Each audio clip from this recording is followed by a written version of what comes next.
மரணமே காணாத மாமன்னர் புலித்தேவரை வணங்கி இந்த வீடியோ பதிவு செய்கின்றேன். திரைப்பட தயாரிப்பாளர் தேசிய தலைவர் இதனுடைய பட தயாரிப்பாளர் ஏஎம் சவுத்தி தேவர் மீது மதுரை காவல்துறையினர் ஒரு வழக்கு பதிவு செய்திருப்பதாகவும் அவரை கைது செய்ய தீவிர நடவடிக்கை மேற்கொண்டு வருவதாக தகவல் வருகின்றது. ஆர்பி ஏஎம் சௌத்ரி அவர்கள் என்ன சொல்லிவிட்டார் என்று தெரியுமா?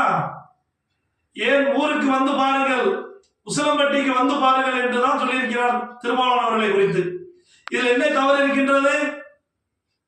நெல்லையில் பேசிய செந்தில் என்பவன் தேசிய தலைவர் ஐயா பசும்பொன் முத்துராமலிங்க தேவர்களை எவ்வளவு இழிவாக பேசினார்.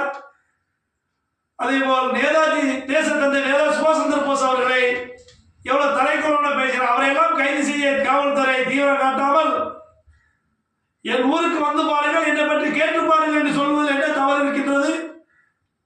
தமிழக அரசு காவல்துறையும் ஏஎம் சௌத்ரி தேவர் மீது போடப்பட்ட வழக்கை ரத்து செய்ய வேண்டும்.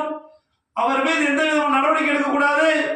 மீறி அத்தகைய நடவடிக்கை எடுத்தால் தென் மாவட்டத்திலிருந்து புலித்தேவர் மக்கள் முன்னேற்ற சார்பாக மிகப்பெரிய ஒரு போராட்டத்தை நாங்கள் ஜனநாயக ரீதியாக முன்னெடுப்போம் என்பதை எச்சரிக்கையாக தெரிவித்துக் கொள்கிறேன். தேவர் சமுதாயத்தை வழக்கு மூலமாக ஒடுக்கிவிடலாம், அடக்கிவிடலாம் என்று நினைத்தால் வருகின்ற 2026 சட்டமன்ற தேர்தல் தக்க பாடத்தை இந்த அரசுக்கு புகட்டுவோம் என்பதை எச்சரிக்கையாக தெரிவித்துக் கொள்கிறேன். என்றும் சமுதாய பணியில் பவானி வேல்முருகன். நன்றி.